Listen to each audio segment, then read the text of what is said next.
नमयेदं श्रीदक्षिणामूर्तये। राहुग्रस्तदिवाकरेन्द्रसदृशो मायासमाच्छादनात्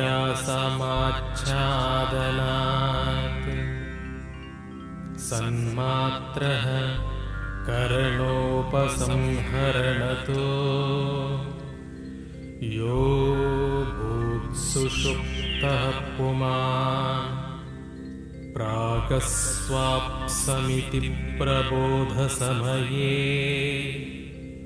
यः प्रत्यभिज्ञायते तस्मै श्रीगुरुमूर्तये नमयेदं श्रीदक्षिणामूर्तये।